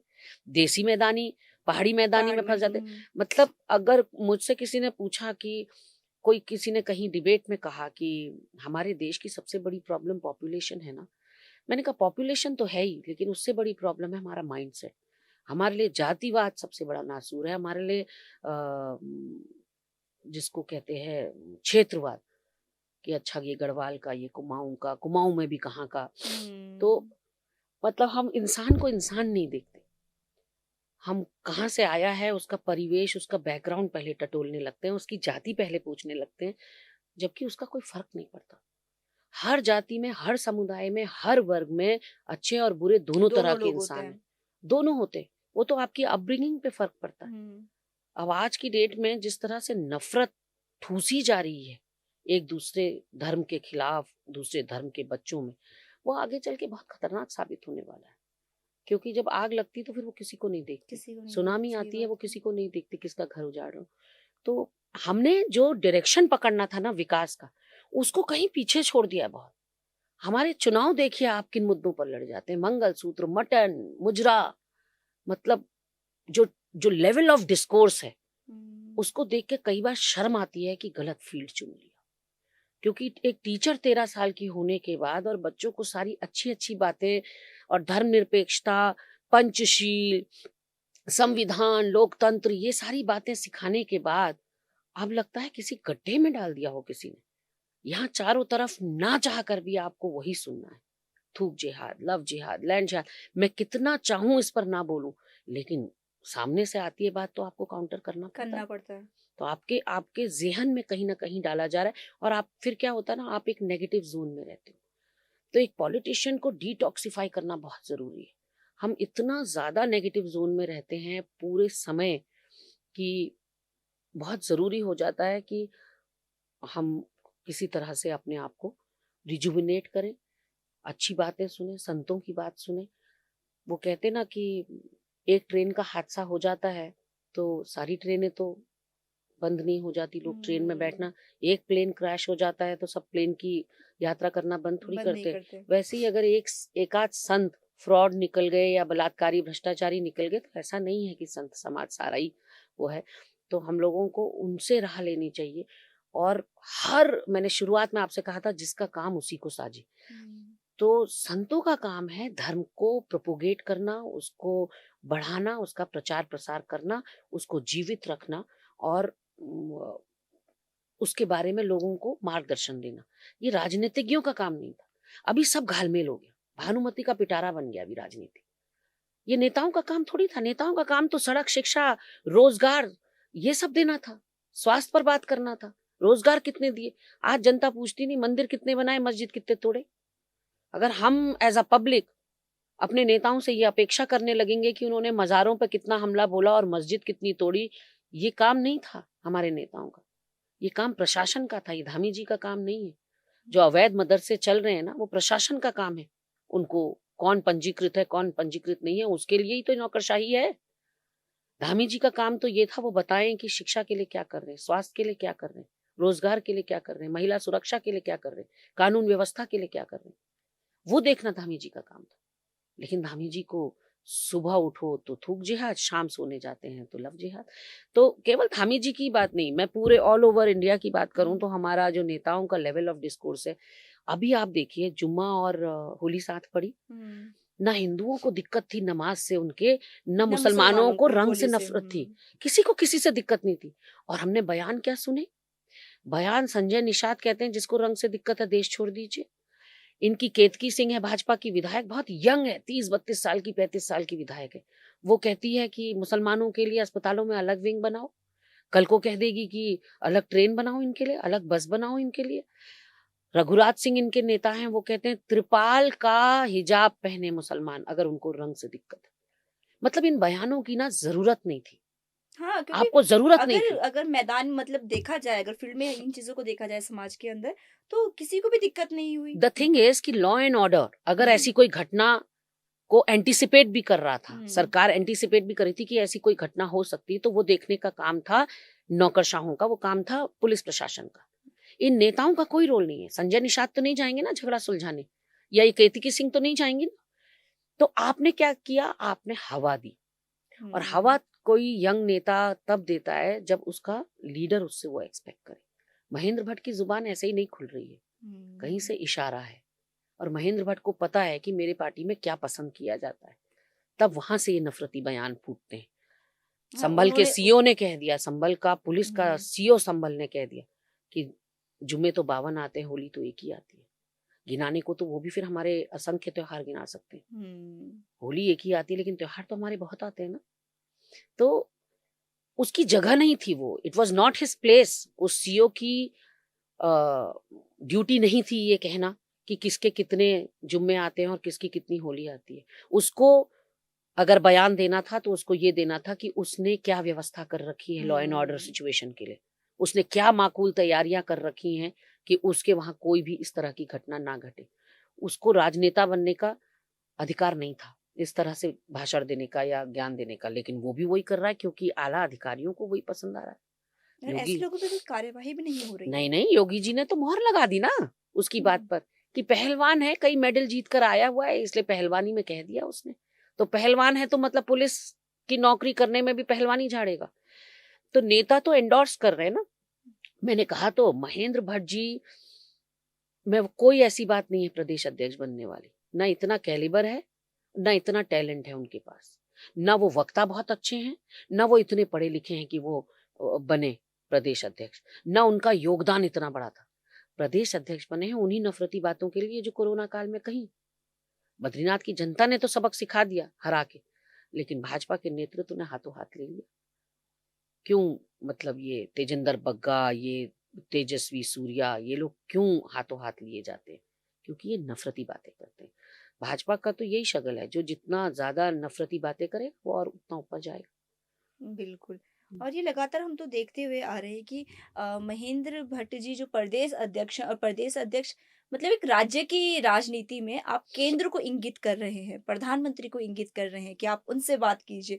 तो ये हम्म। बहुत बड़ी बात है, और कई सारे जो हमारे मैंने कहा ना कैलिबर नहीं। हाँ, मैंने कहा ना वो नेता नहीं है, वो जबरन बनाया हुआ नेता है।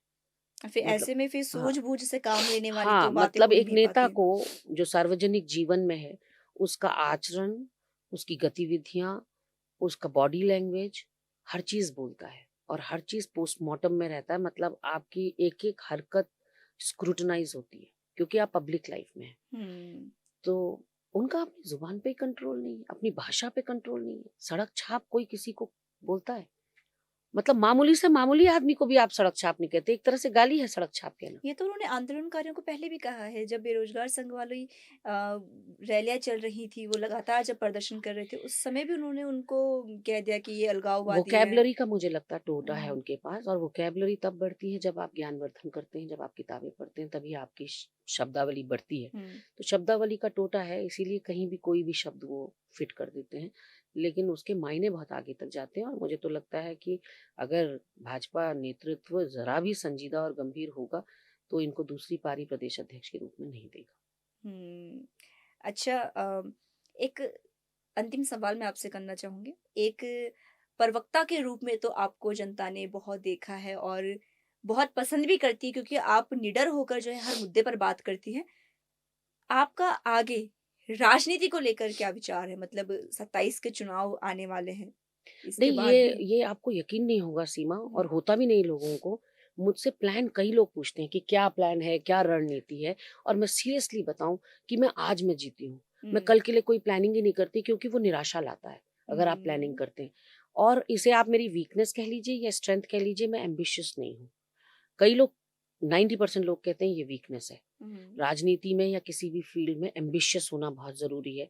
तब आप उस एम्बिशन को पाने के लिए जी तोड़ मेहनत करते हैं। पर मुझे लगता है कि ऊपर वाले का दिया बहुत है। मतलब जितना उसके अभी तक करम मुझ पर रहे हैं, उसी से मैं इतना गदगद हूँ, आह्लादित हूँ। मतलब I am full of gratitude to the almighty. बहुत प्यारे 2 बच्चे मुझे दिए हैं, बहुत अच्छा पति मुझे दिया है जो मेरे कदम-कदम पर मुझे सपोर्ट करता है, उनके सपोर्ट के बिना तो मैं कुछ भी नहीं कर सकती थी। और भले ही पिताजी के जाने के बाद मैं राजनीति में आई हूँ, लेकिन मैंने चुपके-चुपके बहुत कुछ सीखा उनसे। एकलव्य की तरह ना, मैं हरीश हम्म। रावत जी से भी चुपके-चुपके सीखती रहती हूँ अब, वो भी मेरे पिता समान हैं। और मैंने अपने पिताजी से उनके राजनीतिक जीवन के दौरान बहुत कुछ सीखा। उनकी पब्लिक मीटिंग्स में बैठी रहती थी, उनके भाषण सुनती थी। तब राजनीति में जाने का बिल्कुल दूर-दूर तक नहीं पता था कि एक दिन यही इसी में आ जाऊँगी, लेकिन शायद इंटरेस्ट होगा बचपन से, इसीलिए मैं सुनती थी। और बिल्कुल भी महत्वाकांक्षा नहीं है मेरे अंदर। मैं कितना भी जागृत भी करने की कोशिश करती हूँ, पर फिर भी वो जागृत नहीं होती, क्योंकि मैं प्रवृत्ति से बहुत संतुष्ट हूँ।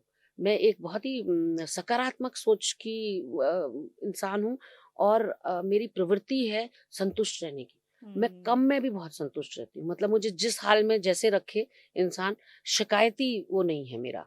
कि मेरे मतलब 4 अध्यक्ष रहे, मैं कभी किसी अध्यक्ष के पास कोई शिकायत लेकर नहीं गई। I was very happy. प्रवक्ता बनाओ तो खुश, गढ़वाल मंडल मीडिया प्रभारी बनाया तो खुश, मुख्य प्रवक्ता बनाया तो खुश, कल को कुछ भी नहीं रहूंगी एज अ कार्यकर्ता खुश। पर सोचा यह है कि जिस पार्टी को मेरे बाप दादाओं ने सींचा है, उसको धोखा या उसको पीठ दिखा के नहीं जाऊंगी। मैं याद की जानी चाहती हूँ। मतलब मुझे इस चीज का बहुत, आप कहेंगे कि किस चीज का मुझे शौक है, मुझे शौक इसी बात का है कि लोग मुझे अच्छी यादों में याद रखें। मेरे लिए किसी के मुँह से अपशब्द ना निकले कि वो अवसरवादी थी, वो लालची थी, वो हम्म। भ्रष्टाचारी थी, वो क्या कहते हैं काम चलाऊ थी, या वो बदतमीज़ थी। बस मैं चाहती हूँ लोग मुझे, जब मैं अलविदा कहूँ राजनीति को, तो मुझे संतुष्टि तो मुझे आज भी है। मैं संतुष्ट इसी बात से होंगी कि मैंने अपनी पार्टी को अपना योगदान दिया। मैंने अपनी हम्म। पार्टी की सेवा करी। मतलब सत्ता मिले ना मिले, पार्टी जहाँ मुझे जिस हाल में रखेगी, मैं उस हाल में खुश हूँ। एक नेता की और एक राजनीति में अगर कोई है, राजनेता चाहे वो प्रवक्ता है, चाहे वो किसी भी तरीके से वो जुड़ा हुआ है पार्टी से, चाहे वो कार्य करता है, ये बहुत बड़ी निशानी होती है किसी की भी, कि वो अपने कार्य के प्रति कितना ज्यादा समर्पित है। हुँ, तभी वो अच्छी राजनीति कर सकता है, क्योंकि हम अक्सर देखते हैं कि जहां उसको अवसर मिला, अगर हम कांग्रेस की भी बात करें तो एक बहुत बड़ा नाम है राजेंद्र भंडारी जी, हुँ, जो बहुत अच्छा नाम रहे हैं और उनसे मैं कई बार मिली भी हूँ। हुँ, तो उनका बड़ा सही व्यक्तित्व था, राजनीति में इतना योगदान था, फिर वो पार्टी उन्होंने बदल ली, एकदम से वो बीजेपी में चले गए और बीजेपी में जाने के बाद कई बार वो ट्रोल भी हुए। हुँ। जहाँ पे लोगों ने उनको बोला कि कहाँ कांग्रेस के समय वो आगे रहते थे, मंच मुझे पे, लगता है कि आज वो पीछे हैं। राजू भाई के साथ बड़ा लगाव भी था, बड़ा सम्मान भी था। राजू भाई ने गलत समय पर गलत निर्णय लिया और सबसे बुरी बात ये है कि उन्होंने गोदयाल जी की पीठ पे छुरा भोंका।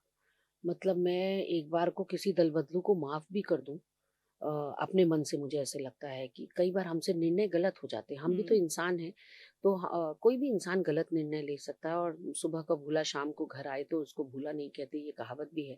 लेकिन राजू भाई ने जो किया ना, वो अनएक्सेप्टेबल है, वो अस्वीकार्य है कि एक व्यक्ति आपके दमखम पर, कि आपने उसको इतना चौक में चढ़ा दिया कि भाई जी आ जाओ, बाकी आपका चुनाव हम देख लेंगे। आप एक तरह से हनुमान थे उस पूरे चुनाव के, मतलब हम्म। फलक्रम जिसको कहते हैं, सेंटर पॉइंट, फोकस पॉइंट। और आपने बीच चुनाव में गोदयाल जी को धोखा दिया और आपने पार्टी बदल दी और किसी को कानों कान खबर नहीं लगने दी। ऐसी क्या मजबूरी रही होगी मुझे नहीं पता राजू भाई की, लेकिन कुछ तो मजबूरी रही होगी।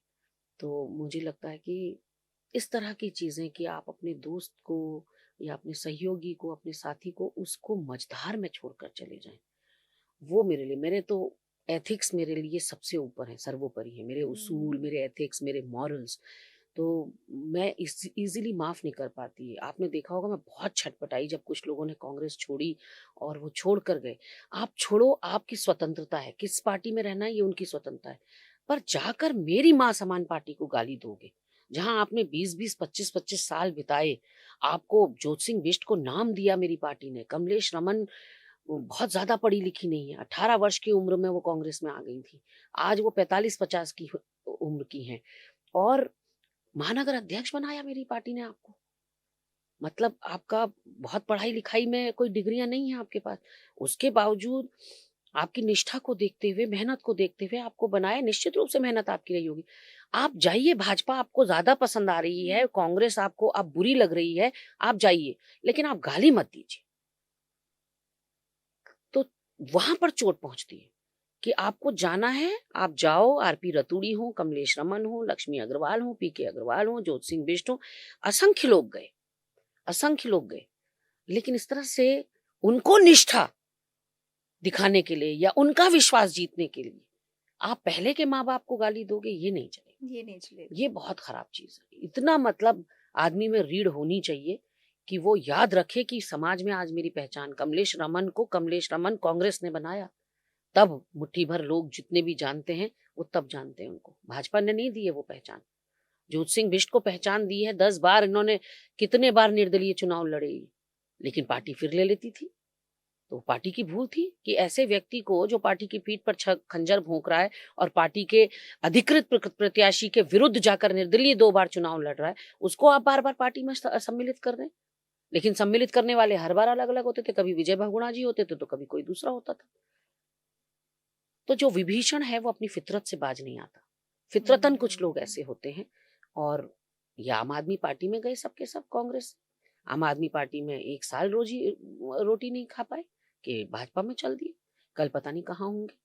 तो मुझे समझ नहीं आता ऐसे लोग आईना भी कैसे देखते हैं, खुद को भी कैसे देख पाते हैं। हम्म। मेरे लिए बहुत टफ है क्योंकि मैं बहुत उसूल पसंद माँ-बाप की बेटी हूँ और मैंने भी अपने उसूलों को सर्वोपरि रखा है, तो चाहे गर्दन कट जाए, लेकिन उसूल नहीं कटने चाहिए। बिल्कुल। जी। और राजनीति में या फिर किसी भी क्षेत्र में अपने वसूलों पे खड़ा रहना, उनको बचाए रखना बहुत ज़्यादा ज़रूरी हो जाता है। हुँ, क्योंकि आपको देखकर हुँ, बहुत सारे लोग सीखते हैं हुँ, कि हमको इनकी तरह बनना है, हुँ, इनकी तरह टिके रहना है, इनकी तरह निडर होकर बोलना है। और अगर वहीं पे हम पलट गए, हुँ, तो फिर सारा खेल खत्म है। हुँ। और इसी के साथ मैम मैं आपको बहुत ज़्यादा शुभकामनाएँ देती हूँ कि आप जितनी निडरता से आप बोलती हैं, हर मुद्दे को उठाती हैं और आप उन लोगों की आवाज़ बन रही हैं जिनको नहीं सुना जाता है। तो ये अपने आप में बहुत बड़ी उपलब्धि है। सीमा ये वही कर सकता है, मुझे लगता हुँ, है पैनापन। हुँ, आपके बोलने में पैनापन, नुकीलापन तभी आता है जब आपने कोई गलत काम नहीं किया होता है। बिल्कुल। जब आँख में आँख डालकर आप सही को सही और गलत को गलत। अब आज अगर मुझे ये फ्रेम करना चाहे भाजपा हुँ, वाले कि ये बहुत बोलती है, ये हमारे महेंद्र भट्ट के लिए बहुत बोलती है, प्रेमचंद के लिए, जो इनका एक रहा है मतलब ट्रैक रिकॉर्ड कि ये जिसका जो कमज़ोर नस है उसको दबा के अपनी तरफ कर लेते हैं। तो किसी को ये फ़ाइल का डर दिखाते हैं, किसी को ये उसके किए गए भ्रष्टाचार का डर दिखाते हैं। तो जिसने भी गलत काम किया होता है ना, वो इनसे दबेगा। हमने हम्म। कोई गलत काम किया नहीं। ना हमारा कोई गोरख धंधा, ना कोई काला धंधा, ना हमने कहीं ज़मीन जायदाद जोड़ रखी है। तो ये फ्रेम करेंगे कि ना हमारे चरित्र पर कोई सवाल। तो ये पैनापन, ये नुकीलापन तब आता है जब आप किसी के एहसान के तले दबे नहीं होते और जब बिल्कुल। आपने कोई गलत काम नहीं किया होता। तो एहसान हम किसी का लेते नहीं, उसके हाथ पे रख देते हैं वापस। और दूसरा गलत काम हम कुछ करते नहीं। और मैंने जैसा कि आपसे कहा कि मेरे बाप-दादाओं ने जिस पार्टी को अपना खून-पसीना दिया है 50-50 साल, मैं उसी टॉर्च को आगे बढ़ाना चाहती हूँ। अपने बच्चों की नज़र में मैं एक अच्छी माँ बने रहना चाहती हूँ। उनको मेरी पॉलिटिक्स से कोई लेना-देना नहीं, मेरे हस्बैंड को भी मेरे पॉलिटिक्स से कोई लेना-देना नहीं। तो उनकी नज़र में मैं एक उसूलवादी महिला के रूप में, हम्म। क्योंकि मैं अगर प्रिंसिपल्स नहीं रखूँगी, मेरे बच्चों के भी कल को कोई प्रिंसिपल्स नहीं बिल्कुल। होंगे। तो अगर आपने अच्छा समाज तैयार करना है तो आपको शुरुआत तो घर से करनी पड़ती है। अपने बच्चों को आप अच्छा इंसान बना सकें। कोई कहता है अच्छा डॉक्टर बनाना है, अच्छा टीचर बनाना है, अच्छा साइंटिस्ट बनाना है। मेरा बस एक ही ध्येय है, मेरे बच्चे जीवन में प्रोफ़ेशनली सफल हो ना हो, कुछ बन पाएँ ना बन पाएँ, अच्छा इंसान मैंने उनको बना के छोड़ना है। उनको दूसरे का दुःख महसूस होना चाहिए। अपने आँसू सब पोंछते हैं, दूसरे के आँसू पोंछने वाला इंसान बनाना है। तो वो मेरा एक मकसद रहता है कि मेरे दोनों बच्चे बहुत अच्छे इंसान बने और कभी किसी का गलती से भी ना उनसे हो। जी। और ये प्रत्येक जितने भी हमारे दर्शक हैं और जितने भी किसी भी तरह से वो सामाजिक रूप से अगर उभरे हुए हैं, तो उनकी ये ज़िम्मेदारी ज़रूर है कि अपने पीछे के सभी लोगों को, अगर आपसे कोई कुछ भी सीख रहा है, तो उनको एक अच्छी सीख जानी चाहिए, एक अच्छी बात उन तक पहुँचनी चाहिए। तो मैम, मैं आईटीजी टॉक्स की तरफ से आपका बहुत-बहुत धन्यवाद करती हूँ थैंक आज यू। के कार्यक्रम में आने के लिए। मुझे यहाँ बुलाने के लिए बहुत धन्यवाद। आपका ये मौका देने के लिए बहुत धन्यवाद। जी, थैंक यू। बहुत-बहुत धन्यवाद मैम। तो दर्शकों, हमारे साथ आज उत्तराखंड की कांग्रेस की प्रमुख प्रवक्ता आज हमारे साथ मौजूद थी और काफी सारी चर्चा उनसे हुई है, काफी सारी बातें उनसे हमने सीखी है और निडरता के साथ अपनी बात को आगे रखना बिना किसी अपशब्दों के इस्तेमाल के, ये जरूर उनसे सीखना चाहिए, क्योंकि बहुत सारे लोग होते हैं, बहुत सारे मंत्री होते हैं जो अपने पद को पाने के बाद अपनी जो भाषा होती है उसके लहजे को भूल जाते हैं और कई तरह के अपशब्द जो हैं अपनी बातों में निकाल लेते हैं। खैर, ऐसी ही और चर्चाओं को लेकर और कार्यक्रम को लेकर मैं जल्द ही मौजूद होंगी। तब तक आप बने रहिए आईटीजी टॉक्स के साथ और हाँ, आईटीजी टॉक्स को सब्सक्राइब करना बिल्कुल ना भूलें। तब तक के लिए बने रहिए हमारे साथ। धन्यवाद।